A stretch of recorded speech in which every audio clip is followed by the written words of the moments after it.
Hello channel 5 cinema viewers, this is Krishna here. இந்த வீடியோவில் எதை பற்றி பார்க்க போகிறோம்னா, ஒரு குறிப்பான மார்வல் அப்டேட்டை பற்றி தான் பார்க்க போகிறோம். அதுவும் இப்போ ரீசெண்டாக ஸ்பைடர்மேன் வந்து ரிலீஸ் வேறு ஆயிருக்கு இல்லையா? ஸ்பைடர்மேனோட எல்லா படங்களுமே வந்து ரிலீஸ் பண்ண போகிறோம் அப்படிங்கிற மாதிரி சொல்லிட்டு இருக்காங்க. அதுக்கும் இந்த நியூஸுக்கும் ஒரு சின்ன கனெக்ஷன் இருக்குது. என்ன இன்ட்ரெஸ்டிங்கான விஷயம் அப்படிங்கிறத மொத்தம் அந்த வீடியோவில் பார்த்துலாம். டூம்ஸ்டே இந்த பக்கம் பார்த்தாலும் மார்வல் சைட்லேருந்து கிடைச்சிக்கிட்டு இருக்கக்கூடிய ஒரே அப்டேட் வந்து டூம்ஸ்டே அப்படிங்கிற மாதிரி தான். டூம்ஸ்டேக்கு இன்னும் நிறைய நாள் இருக்குது. அதுக்கு கிட்டத்தட்ட 6 மாதம் பக்கம் இருக்குது. அதுக்கு முன்னாடி ஸ்பைடர்மேன் பிராண்ட் நியூ டே அப்படிங்கிற ஒரு படம் இருக்குது. இதுக்கு ப்ரொமோஷன் பண்ணாமல் மார்வல் டைரக்டாக அந்த படத்துக்கு ப்ரொமோஷன் பண்ணிட்டு இருக்காங்களே ஏன் அப்படிங்கிற ஒரு கேள்வி வந்து ஒரு சில பேருக்கு இருந்திருக்கலாம். என்னன்னு பார்த்தீங்கன்னா, ஸ்பைடர்மேனுக்கு ப்ரொமோஷன் தேவையில்லை. உண்மையிலேயே ஸ்பைடர்மேனுக்கு இந்த மாதிரியான ஒரு ப்ரொமோஷன் தேவையில்லை. அதுக்கு ஆட்டோமேட்டிக்காக கண்டிப்பாக ஒரு ஹைப் வந்து இருந்தே தீரும் அப்படிங்கிற ஒரு விஷயத்த நம்ம இதுக்கு முன்னாடி நிறைய வீடியோவில் பேசியிருந்தோம். ஏன் சூப்பர்மேனே ஸ்பைடர்மேன் கூட கிளாஸ் விட்டுருந்தா ஸ்பைடர்மேன் தான் ஜெயிச்சிருக்கும் அப்படிங்கிற மாதிரியான ஒரு விஷயம் இருந்திருக்கு. ஸ்பைடர்மேன் பிராண்ட் நியூ டேக்கு ஆட்டோமேட்டிக்காக ஒரு ஹைப் வந்து இருக்குது. அப்படி இருக்கும்போது நம்ம டூம்ஸ்டேல புதுசாக டாக்டர் டூம் வந்து ஒரு கேரக்டராக பார்க்க போகிறோம். இது வரைக்கும் எந்த படத்துலையுமே அதுக்கான லீடுங்கிறது கொடுக்கப்படல. கடைசியாக அந்த ஃபென்டாஸ்டிக் 4ல் மட்டும் ஒரு போஸ்ட் கிரெடிட் சீனில் டாக்டர் டூமை காட்டியிருந்தாங்க. அதுவும் ஃபுல்லாக ஃபேஸ்லாம் வந்து ரிவீல் பண்ணல, ஒரு காட்டியிருந்தாங்க, அவ்வளோதான். ஸோ அந்த கேரக்டருக்கான ஒரு என்ன சொல்கிறது, ஹைப்புங்கிறது கொடுக்கப்பட்டிருக்கணும். தானோஸுக்கு ஒர்க் ஆனதுக்கான காரணமே அத்தனை படத்தில் அவருக்கு கொடுக்கப்பட்ட அந்த ஒரு ஹைப் தான். டாக்டர் டூமுக்கு அந்த மாதிரி எந்த விஷயமும் இல்லை. ஸோ இந்த ப்ரொமோஷன் வந்து கண்டிப்பாக டூம்ஸ்டேக்கு ரொம்ப அவசியமான ஒரு விஷயம். அப்படி இருக்கும்போது என்னென்ன மாதிரியான ப்ரொமோஷன்ஸ்லாம் அவங்க பண்ண போகிறாங்க அப்படின்னு பார்த்தீங்கன்னா, கிட்டத்தட்ட ட்ரெய்லர் கட் இருக்கு இல்லையா? படத்தில் முக்கியமான ஒரு விஷயமா படத்துக்கான ஒரு ஹைப்பை ட்ரெய்லர் தான் வந்து முக்கியமாக ஏற்றும். அந்த ட்ரெய்லர் கட் வந்து கிட்டத்தட்ட 30 வெரைட்டி ஆஃப் ட்ரெய்லர்ஸ் வந்து கட் பண்ணியிருக்காங்க. அதாவது ஒரே ட்ரெய்லரை மாற்றி மாற்றி கட் பண்ணாமல் படத்திலிருந்து வேறு வேறு ஷார்ட்ஸ் எடுத்து 30 ட்ரெய்லர் வந்து கட் பண்ணியிருக்காங்க அப்படிங்கிற மாதிரி சொல்லப்படுது. அந்த 30ல் ஸ்க்ரீன் பண்ணி எது ரொம்ப பெஸ்ட்டாக இருக்கோ அதை தான் வந்து ட்ரெய்லரை ரிலீஸ் பண்ண போகிறாங்க அப்படிங்கிற மாதிரியான ஒரு விஷயமும் வந்து இருக்குது. நம்ம கிறிஸ்மஸ்க்குள்ளே அந்த ட்ரெய்லரை வந்து பார்த்துருவோம் அப்படிங்கிற மாதிரியான ஒரு ரூமர்ஸும் போய்கிட்டு இருக்கு. எது உண்மை அப்படிங்கிறது தெரில. இன்னொன்று பார்த்தீங்க அப்படின்னா, அவத்தார் ஃபயர் அண்ட் ஆஷஸ் வந்து ரிலீஸ் ஆக போகுது. அந்த படத்துக்கு முன்னாடியோ இல்லை இன்டர்வல்லையோ இல்லை கிரெடிட்ஸ்லையோ இந்த அவெஞ்சர்ஸ் டூம்ஸ்டே படத்துக்கான ஒரு ட்ரெய்லர் வந்து ஸ்க்ரீன் பண்ணப்படலாம் அப்படிங்கிற ஒரு பேச்சும் போய்கிட்டு இருக்கு. இன்னொன்று, அந்த எப்படி தான் இருந்தாலும் அது ஸ்க்ரீன் பண்ணாலும் யூடியூப்பில் விடுவாங்களேப்பா அப்படின்னா, இல்லை கிடையாது. நான் சொன்னேன் இல்லையா, 30 வேரியேஷன் ஆஃப் கட்ஸு. அதில் ஒரு ட்ரெய்லர் யூடியூப்காகவும் ஒரு ட்ரெய்லர் வந்து செப்பரேட்டாக அவதார் ஃபயர் அண்ட் ஆஷஸ்க்காகவும் ஒதுக்கியிருக்கோம் அப்படிங்கிற மாதிரியான ஒரு தகவல் வந்து லீக் ஆகிருக்கு. இது எந்தளவுக்கு உண்மை அப்படிங்கிறது தெரியல. இது லைட்டாக அவதார் ஃபயர் அண்ட் ஆஷஸ்க்கான ஒரு ப்ரொமோஷனாகவும் இருக்கும். ஏன்னா இந்த ட்ரெய்லர் பார்க்குறதுக்காகவே படத்துக்கு நிறைய பேர் போகிறதுக்கான வாய்ப்புகள் நிறையா இருக்குது. ஸோ அது மூலமாக அவெஞ்சர்ஸ் டூம்ஸ்டே பற்றி தெரியாத நிறைய ஆட்களும் இந்த படத்துக்குள்ளே வர்றதுக்கான ஒரு வாய்ப்பு இருக்குது. இதுதான் வந்து இன்னொன்று, அந்த ட்ரெய்லர் எந்த மாதிரி இருக்க போகுது அப்படிங்கிற ஒரு விஷயம் நம்ம தேடி பார்க்கும்போது ஒரு சில பேர் ஃபுல் அண்ட் ஃபுல் டூம் ஃபோக்கஸ்டாக தான் அந்த ட்ரெய்லர் இருக்க போகுது. வெறும் 1 மினிட்குள்ளே தான் இருக்கும். இன்னும் சில பேர் நம்ம இதுக்கு முன்னாடி இன்ஃபினிட்டி வார் இன்கேமுக்கு ஏற்ற மாதிரி ஒரு 3 மினிட் ட்ரெய்லராக வந்து இருக்க போகுது. யார் யார் கேரக்டர்ஸ் என்னென்ன மாதிரியான இந்த கதை போக போகுது அப்படிங்கிறத லைட்டாக டீஸ் பண்ணிடுவாங்க. இன்னும் சில பேர் வந்து அவெஞ்சர்ஸ் வெர்சஸ் எக்ஸ்மேனாக தான் இந்த கதை போக போகுது, டூம்ஸ்டே ஃபோக்கஸ்டாகவே இருக்காது அப்படிங்கிற மாதிரி சொல்லப்படுது.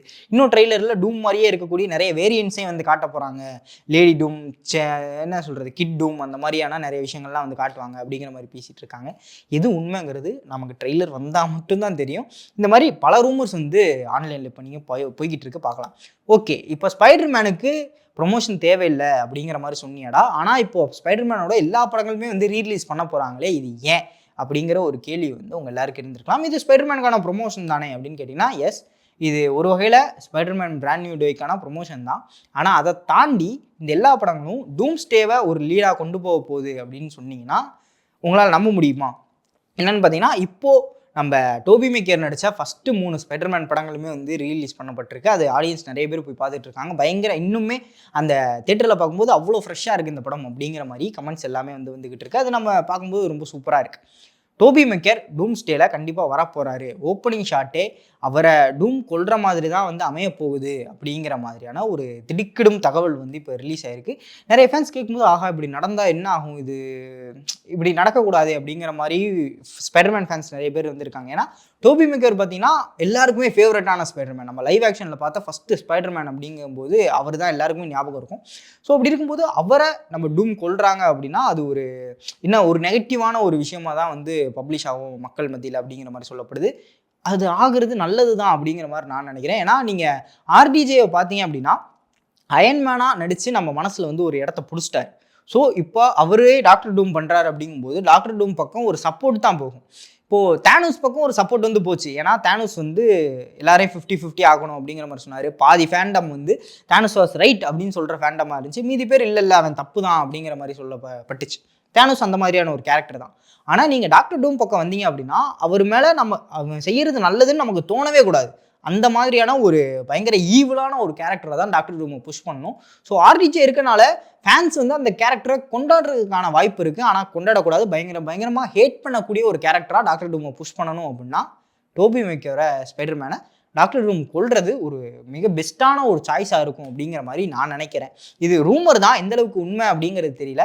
ஆனால் அப்படி பண்ணாங்க அப்படின்னா டாக்டர் டூம் மேலே இருக்கக்கூடிய அந்த ஹேட்ரட்டும் நமக்கு பயங்கரமாக வரும். அதே நேரத்தில் அவங்க எந்த அளவுக்கு பவர்ஃபுல் டாக்டர் டூம் அப்படிங்கிறதையும் இந்த ஒரு சீனை வச்சு எக்ஸ்பிளைன் பண்ணிடலாம். ஸோ இதுதான் இந்த ஒரு அப்டேட். ஸோ அப்போ ஆண்ட்ரூ கேர்ஃபீல்டு ஸ்பைடர்மேனும் ரிலீஸ் ஆகுதே, இல்லை வந்து நம்ம பிராண்ட் நியூ டே ஸ்பைடர்மேனும் இருக்கே, இது ரெண்டுக்கும் ஏதாவது ஒரு பாதிப்பு இருக்கா அப்படின்னு பார்த்தீங்கன்னா, இல்லை இதை வச்சு ஃபியூச்சர் ப்ராஜெக்ட்ஸ் எதுவும் இருக்கா அப்படின்னு கேட்டிங்கன்னா தெர் இஸ் அ பாசிபிலிட்டிஸ்.